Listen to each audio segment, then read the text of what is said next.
이 시간 하나님께서 우리에게 주신 말씀 보겠습니다. 로마서 12장 1절에서 2절의 말씀입니다. 로마서 12장 1절에서 2절의 말씀 함께 두 절이니까 함께 읽도록 하겠습니다. 시작. 그러므로 형제들아 내가 하나님의 모든 자비하심으로 너희를 권하노니 너희 몸을 하나님이 기뻐하시는 거룩한 산 제물로 드리라. 이는 너희가 드릴 영적 예배니라. 너희는 이 세대를 본받지 말고 오직 마음을 새롭게 함으로 변화를 받아 하나님의 선하시고 기뻐하시고 온전하신 뜻이 무엇인지 분별하도록 하라. 이는 하나님의 말씀입니다. 아멘. 네, 성경책 다 가져오셨습니까?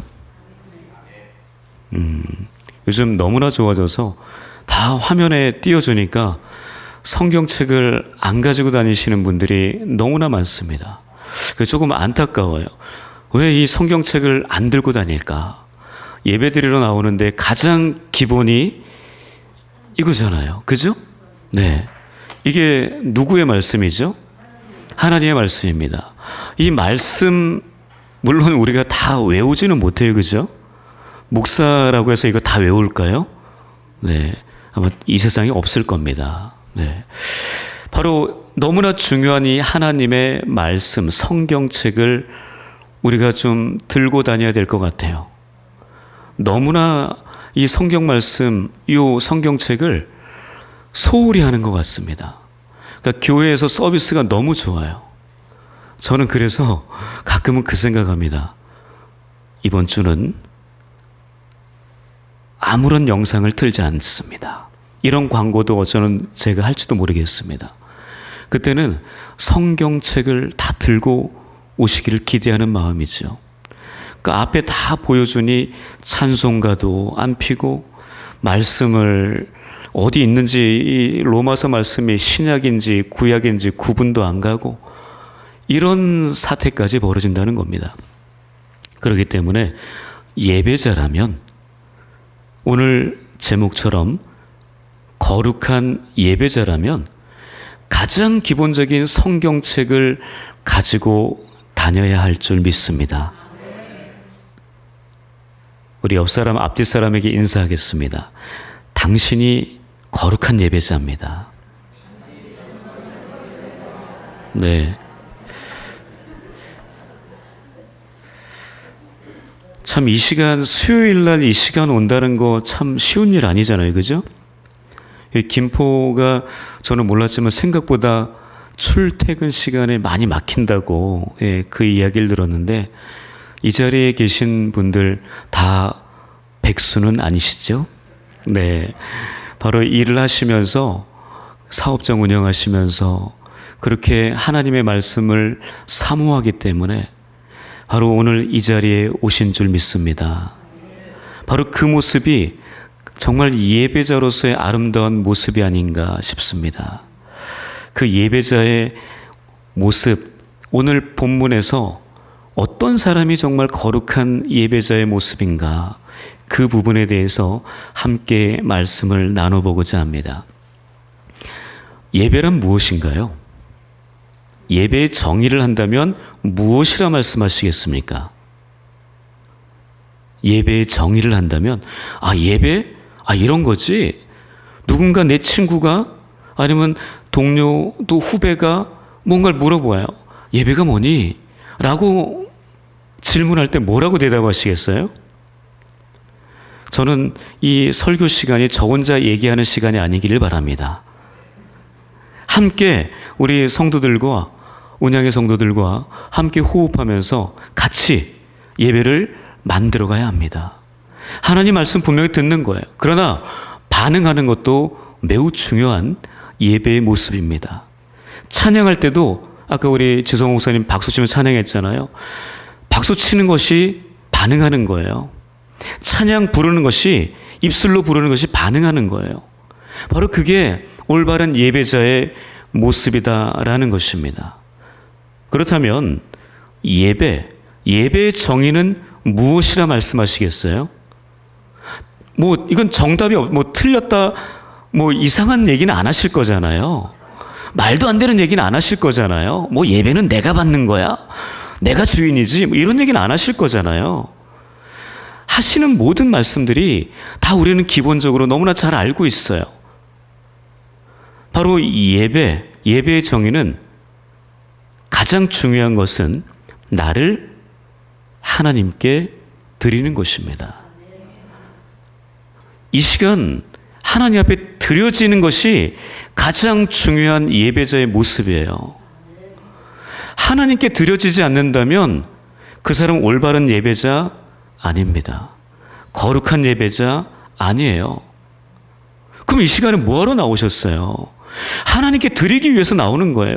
예배는 나의 인생의 주인, 내 인생의 출발점, 아니 그리고 중간 지점, 아니 마지막 지점까지 함께 하시는 그 하나님 앞에 나를 드리는 거예요. 우리가 불신자 때, 예수 믿지 않을 때 그때 예배 드리는 사람 없습니다. 내가 예수 그리스도를 나의 구주, 나의 하나님으로 고백하고 난 이후에 하나님 앞에 예배자로 서는 거예요. 그 예배자는 나를 하나님께 드릴 수 있는 사람이 되어야 돼요. 내가 드려지지 않는다라고 할 때는 뭔가 이거는 잘못된 예배, 이거는 뭔가 방향이 틀렸다는 겁니다. 우리 구약에서도 제사 제도가 있죠? 레위기 좋아하십니까? 창세기 출애굽기 읽다가 레위기 오면 우리는 위기에 빠져서 어떻게 할 줄을 몰라요. 이해도 안 되고 봐도 누군가 설명을 해도 모르겠고 이게 대체 무슨 말인지 뭐 콩팥 각두고 뭐 어떻게 뭐 한다는데 또 번제는 뭔지 소제는 뭔지 화목제는 뭔지 속죄제는 뭔지 속건제는 뭐 이스라엘의 5대 제사가 이거거든요. 대체 이게 뭐냐 이거죠. 또 제사의 방법들이 있어요. 뭐 요제를 드린대요. 거제를 드린대요. 번제를 드린대요. 화제를 드린대요. 이런 많은 제사의 방법들이 있는데 과연 이런 것이 무엇인지. 그러나 중요한 것은요, 그 제사를 드림에 있어서 제물이 있다 없다? 반드시 있습니다. 혹시 그거 아십니까? 그 제물을 가지고 오거든요. 제사를 드리러 오는 사람이 제사자라고 이야기합니다. 그 사람이 제물을 가지고 와요. 그러고 난 다음에 그 제물을 죽이거든요. 그러니까 살아있는 걸 가져오는 거예요. 그리고 그 제물은 흠이 없어야 돼요. 아시죠? 제물의 조건은 살아있어야 되고요. 또한 흠이 있으면 안 돼요. 다리가 뭐 절름발이든지 상처가 있든지 이러면 안 돼요. 하나님이 그렇게 규정해놨기 때문에 그렇습니다. 그때 당시에. 그 제물을 그럼 누가 잡을까요? 누가 죽일까요? 누가 제단에 피를 뿌릴까요? 네? 제사장. 다 그렇게 알고 계시죠? 땡입니다. 제사장이 아니고 제사자가 잡는 거예요. 왜 그렇게 하는 줄 왜 그렇게 할까요? 왜냐면요, 그것은 그 제물에 내 죄를 뭐 한다 그래요? 전가시킨다고 하죠. 그 죄를 지은 그 제사자가 그 제물에 손을 얹고 내 죄를 전가시켜요. 그래서 그 사람이 잡는 거예요. 제사장이 잡지 않습니다. 그 잘못 알고 계시는 상식입니다. 제사 드리러 오는 사람이 제물을 가지고 오고 제물 그것을 본인 스스로가 잡는다라는 거죠. 아주 중요한 의미인 거예요. 그것을 잡으면서 어떤 생각을 할까요? 아, 너무나 행복하다. 뭔가를 생명을 죽이면서 즐거워, 기쁘고, 이 사람 정신 나간 사람이죠. 그때 기뻐할 수 없어요. 왜요? 그 동물이 소나 양, 또 좀 재산이 없는 사람은 뭘 바쳤어요? 비둘기를 바쳤거든요. 그 죽일 때, 머리를 비틀 때 어떤 마음일까요? 그거예요. 내가 죽어야 되는데 대신 이 동물이, 이 재물이 죽는 거예요. 아니, 이런 거룩한 신성한 그런 제사를 드림에 있어서 어떻게 대충 드릴 수 있겠냐고요. 내 죄가 이 동물에게 전가가 되어서 그렇게 죽어가고 있는데, 피를 흘리고 있는데 웃음이 나올까요? 절대 그럴 수 없거든요. 이런 모습이 하나님 앞에 거룩한 예배자, 제사자의 모습이라는 겁니다. 오늘 본문에 하나님께서 사도 바울을 통해서 말씀하신 거예요. 바로 이 예배자는 이뤄야 돼. 너희들이 드릴 예배는 영적인 예배야 하면서 우리에게 말씀해 주신 겁니다. 본문 1절에 그러므로 형제들아 내가 하나님의 모든 자비하심으로 너희를 권하노니 너희는 몸을 하나님께 거룩한 산제물로 드리래요. 거룩한 죽은 제물이 아니에요. 산제물이에요. 살아있는 제물을 드리는 거예요. 바로 그 모습이 하나님이 원하시고 바라시고 받기 원하시는 예배입니다. 예배의 중심은 하나님이세요. 내가 아니에요. 예배의 중심은 제물도 아니에요. 예배의 중심은 예배자, 제사자예요. 내가 하나님께 드려지는 겁니다. 내가 하나님께 드려지지 않는다면 그 사람은 올바른 예배자의 모습은 아니라는 겁니다. 바로 하나님 앞에 내가 온전한 제물이 되는 거예요. 아까 얘기했잖아요. 내가 대신 죽어야 되는데 이 동물이 죽는다고. 내가 죽는 거예요. 내가 죽는 게 예배입니다. 하나님 앞에 내가 죽어가는 게 예배예요. 그러면 하나님이 어떻게 하세요? 살려주십니다. 말씀을 통해 살려주시고 우리에게 기름을 부어 살려주시고 우리에게 은혜를 부어서 살려주신다는 겁니다. 그것이 진짜 예배자의 아름다운 모습이에요. 근데 우리가 그런 얘기 많이 하죠. 예배는 마음으로 드리는 거지. 이런 얘기 하잖아요. 마음이 중요하지 않나? 라는 그런 얘기해요. 그런데 예배 드리는데 마음이 중요하긴 합니다. 마음이 중요하지만 그 마음만 가지고 오늘 수요일인데 다른 곳에 놀고 있어요. 다른 곳에서 열심히 또 다른 일을 해요. 마음은 있어요. 그러나 그것을 표현하지 않으면 올바른 예배자일까요? 아닙니다. 올바른 예배자는요, 마음과 함께 뭐가 따라가야 돼요? 몸이 따라가는 거예요. 이 몸이 아무것도 아닌 것 같죠? 너무나 중요한 거예요. 다 마음만 가지고 있고 여기에 저 혼자 예배 드리고 있다면 어떨까요? 다 마음만 가지고서 다른 데 가서 있다면 그건 아니잖아요. 마음과 함께 몸이 따라가는 거예요. 그 사람이 올바른 예배자입니다. 오늘 본문에 반드시 1절에 말씀하고 있습니다. 몸을 어떻게 하래요? 하나님이 기뻐하시는 거룩한 산 제물로 드리라고 이야기합니다. 이것이 영적인 예배래요. 이상하죠? 아니, 마음을 드리는 게 영적인 예배가 아니고 몸을 드리는 게 영적인 예배라는 거예요. 그것도 살아있는 몸을. 예배는 또 하나의 정의가 있는데요. 예배는 만남입니다.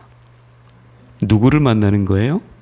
내 삶의 주인 되신 예수 그리스도, 나를 위해 죽으신 예수 그리스도, 또 나를 위해 죽기만 한 게 아니고 어떻게 하셨어요? 나를 위해 십자가에 죽었고요. 그 다음에 어떻게 해야 돼요? 3일 만에 부활하는 게, 그게 더 중요해요. 주님께서 이 땅 가운데 오신 것도 너무나 중요하죠. 그리고 십자가 지신 건 너무 중요해요. 그러나 부활이 없다면 우리는, 사도 바울이 그러잖아요. 아무것도 아니라고. 부활 신앙으로 사는 거예요. 물론 십자가 신앙도 중요하죠.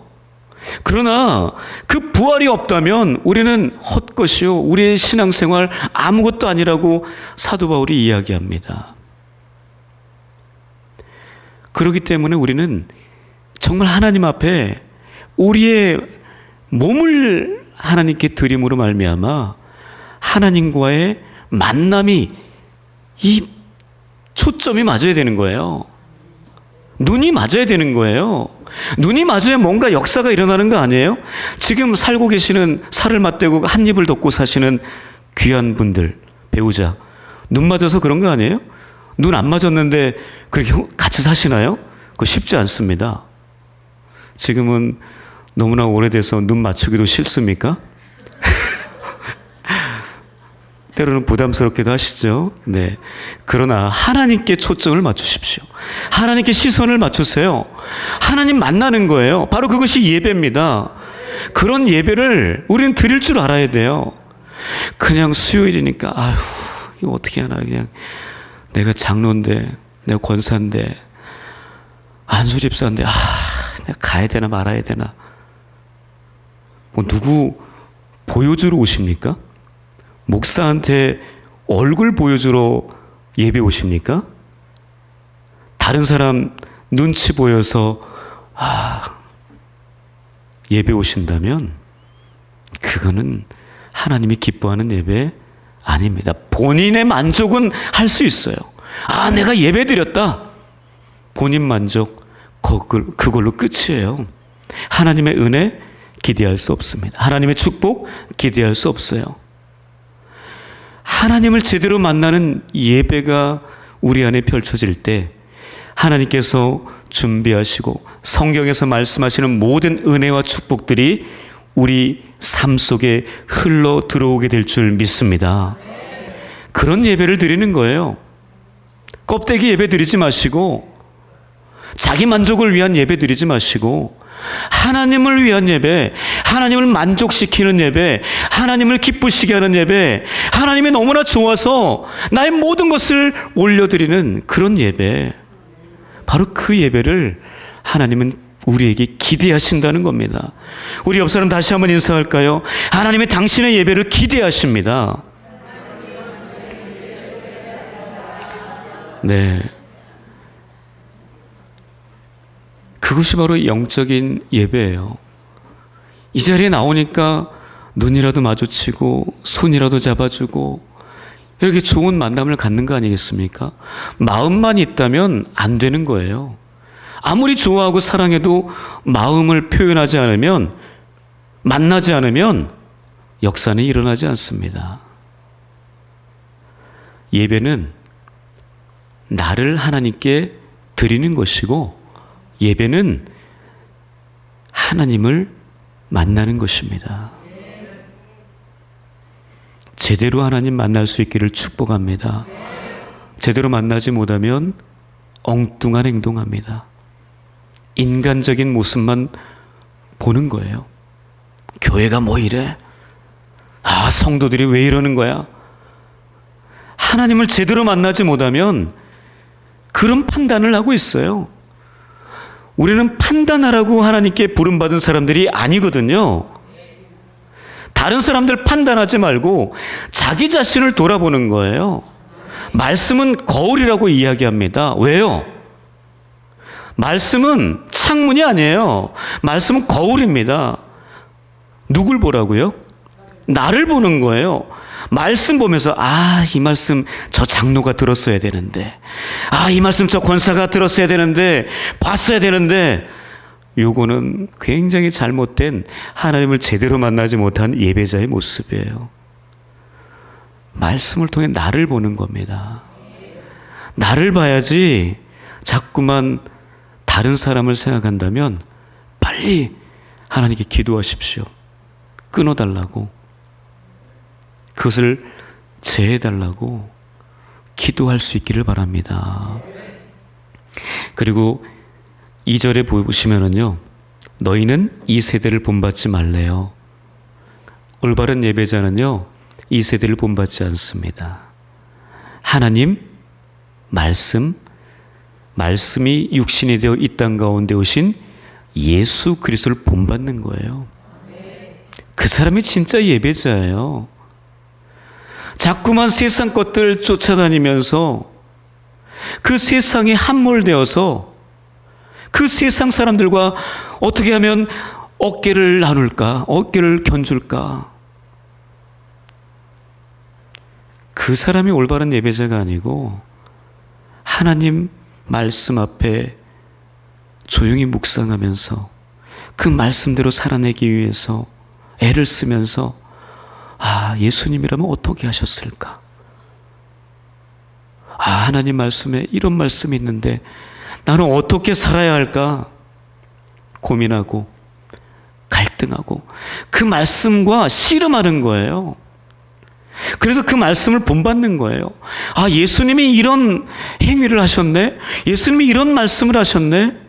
그리고 자신을 돌아보면서 그 예수 그리스도를 닮아가기 위해서 애쓰는 그 사람, 바로 그 사람이 올바른 예배자, 하나님을 기쁘시게 하는 예배자인 줄 믿습니다. 그리고 오직 마음을 새롭게 함으로 변화를 받아 하나님의 선하시고 기뻐하시고 온전하신 뜻이 무엇인지 분별하렵니다. 분별, 너무 중요한 단어죠. 분별의 능력이 없으면 잘못된 길로 갈 가능성이 많습니다.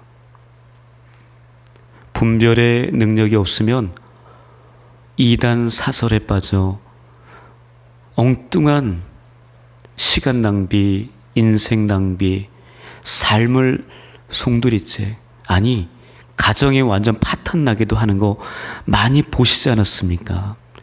분별할 줄 아는 것은 예배자로서 굉장히 중요한 기본적인 겁니다. 분별을 하실 줄 알아야 됩니다. 이것이 하나님 말씀 기준으로 보는 거예요. 기준은 하나님 말씀이에요. 사람들 말이 아니에요. 하나님 말씀을 기준으로 해서 분별할 줄 알아야 됩니다. 이것이 하나님 말씀에 위배되는구나. 근데 말씀을 모르면 이게 맞는지 틀리는지 모르잖아요. 말씀을 제대로 봐야 되겠죠. 그래서 성경책을 들고 다니면서 늘 묵상하는 거예요. 지하철 타면 예전에는 성경책 보는 사람들이 꽤 많았었거든요. 지금은 성경책 보는 사람 거의 없더라고요. 너무나 재미있는 유튜브 영상을 보느라고 정말 생각보다 말씀 읽는 사람들이 많이 없더라고요. 그것도 창피한가 봐요. 옛날엔 그러지 않았거든요. 그만큼 우리가 진짜 예배자다운 모습으로 살지 못하고 있는 것 같아서 너무 안타깝다는 거죠. 주일날 성경책 들고 오는 것도 너무 싫은 거예요. 이게 액세서리도 아닌데, 이게 폼나는 것은 아니에요. 그러나 생명이잖아요. 구원의 말씀이잖아요. 내 삶을 이끌어가는 너무나 중요한 그 모든 지침들이 다 있는 것이 이 말씀이잖아요. 그냥 말씀을 가까이 하는 그 사람이 바로 올바른 예배자의 모습입니다. 바로 그 모습이요. 바로 그런 모습, 하나님의 선하시고 기뻐하시고 온전하신 뜻을 분별할 줄 아는 그런 인생이, 그런 하나님의 사람이 바로 하나님이 기뻐하시는 예배자라는 것입니다. 그런 예배자로 살 수 있기를 주님의 이름으로 축복합니다. 자기 자신을 한번 잘 돌아보시죠. 나는 하나님 앞에 어떤 예배자인가? 내 예배의 모습은 과연 어떠한가? 혹시 나 혼자서 드리는, 나의 만족을 위해 드리는, 사람들과 교제하기 위해서 드리는 예배는 아닌가? 절대 그것은 아닙니다. 이 시간은 하나님께 집중하는 시간이고, 그 말씀 앞에 우리의 모든 것이 다 벗겨지는 시간인 거예요. 바로 그런 모습으로 우리가 하나님 앞에, 말씀 앞에 설 때 하나님이 정말 기뻐하십니다. 우리의 초점은요, 하나님을 기쁘시게 하는 예배자예요. 그런 예배자가 될 수 있기를 주님의 이름으로 축복합니다. 한 가지 예를만 들고 마치려고 합니다. 창세기 4장에 가면 가인과 아벨의 이야기가 나오죠. 그때 그들이 하나님 앞에 제사를 드립니다. 가인도 제물을 가지고 하나님 앞에 제사를 드리고, 아벨도 제물을 가지고 하나님 앞에 제사를 드립니다. 그런데 그 제물, 가인의 제물 받으셨습니까? 아벨의 제물 받으셨습니까? 네. 근데 그 앞에 수식어가 있어요. 제물이 중심이 아니고 가인과 그의 제물, 아벨과 그의 제물, 이렇게 써 있다는 거죠. 그러니까 예배는요, 중심이 먼저 예물이 아니에요. 바로 자기 자신입니다. 자기 자신이 예배 드리러 오기 이전에 그 삶의 자리가 어떠한가, 하나님의 관심은 그거예요. 지금 이 자리에 나와 있는 예배의 모습도 중요하지만요, 예배당에 오기 이전의 모습을 하나님은 거기에 관심이 있는 거예요. 거기에서 어떻게 살고 왔느냐, 이것이 너무나 중요한 거죠. 그래서 가인과 그의 제물은 하나님이 받지 않으시고 아벨과 그의 제물은 받으셨다라는 겁니다. 예배를 받으시고 안 받으시고는 누구 소관이에요? 하나님 소관이에요.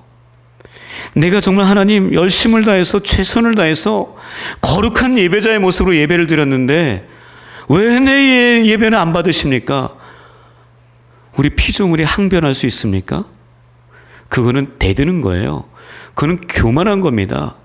예배를 받는 분은, 받으시고 안 받으시는 분은 하나님이지 내가 결정할 문제가 결코 아니라는 겁니다. 착각하면 안 돼요.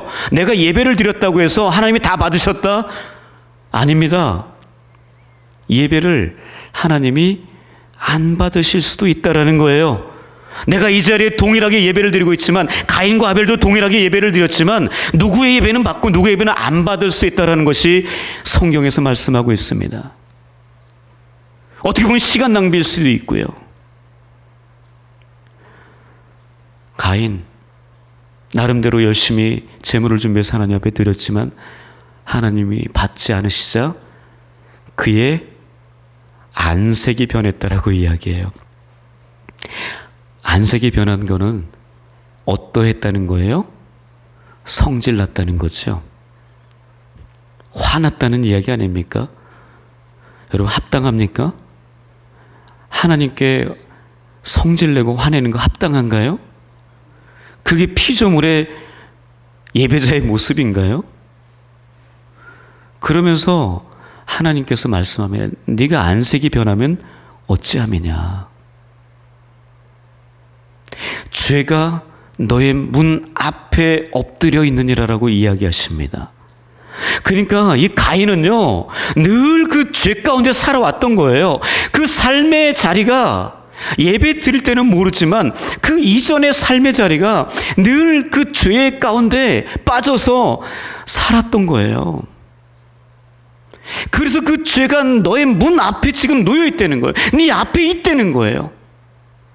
얼마나 죄랑 친밀하면 그랬겠습니까? 하나님이 그런 사람의 예배 안 받는다고 얘기하시고 있어요. 그러면서 하나님 하시는 말씀이 그겁니다. 해답을 주세요. 해법을 주십니다. 뭐라고 얘기하는 줄 아십니까? 죄가 너를 원하나 너는 죄를 다스릴지니라. 분명하게 하나님께서 말씀하셨습니다. 죄가 항상 우리를 원해요. 예배드리지 못하게 하고요. 말씀 가까이 하지 못하게 하고 자꾸만 나쁜 짓 하게 하는 거예요. 세상 사람들과 같이 너도 그렇게 살아. 그런 사단의 속삭임에 빠져들어서 그렇게 살아가도록 우리를 늘 유혹한다는 거죠. 하나님 앞에 올바른 예배자는요, 죄를 다스릴 줄 아는 사람이에요.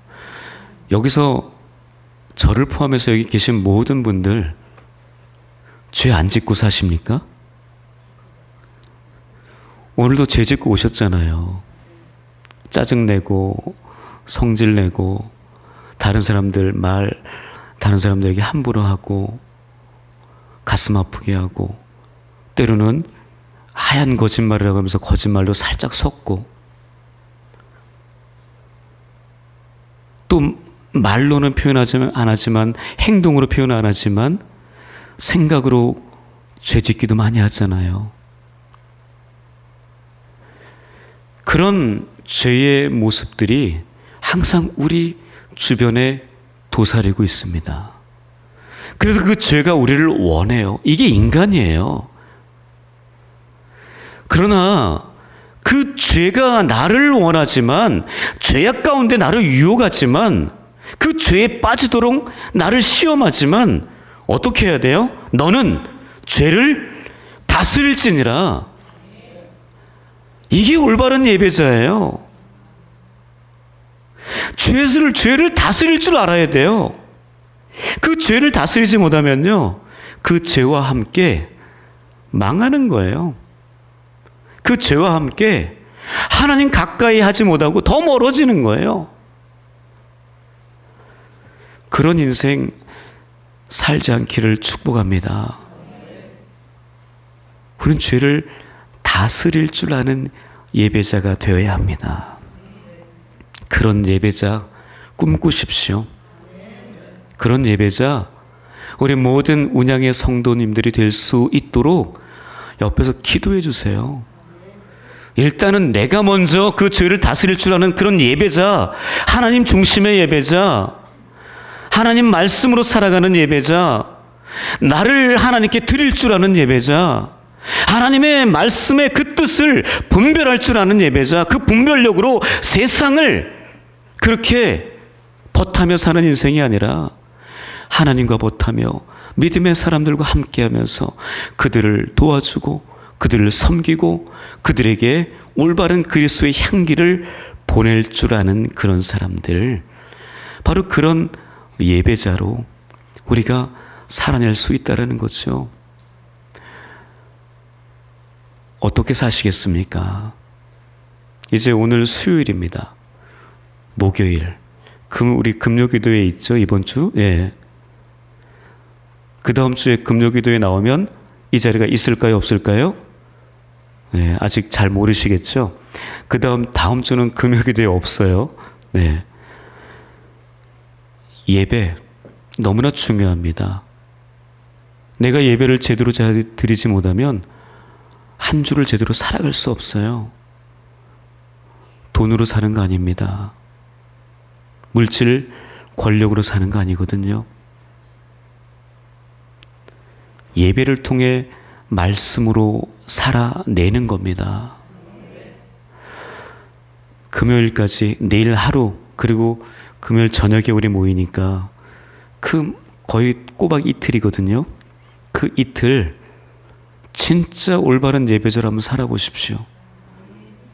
마음만 드리는 예배가 아니라 몸과 마음을 같이 드리는 그런 예배자의 모습을 꿈꿔보시고, 어떻게 하면 내 앞에 놓여져 있는 이 죄의 문제들을 다스릴 수 있을까? 내 힘으로 안 돼요. 그러다 다 다칩니다. 그냥 죄에 빠져요. 누구의 힘으로 하는 거예요? 주님의 힘으로, 보혈의 능력으로 하는 거예요. 바로 그런 예배자로 하나님 앞에 올바로 설 수 있기를 주님의 이름으로 축복합니다. 기도하겠습니다. 하나님, 우리를 예배자로 부르신 하나님, 그냥 예배자가 아니라 거룩한 예배자로 부르셨으니 그 거룩한 예배자의 모습답게 하나님을 기쁘시게 하는 몸과 마음을 드리는 거룩한 산제물이 바로 우리가 되게 하여 주시옵소서.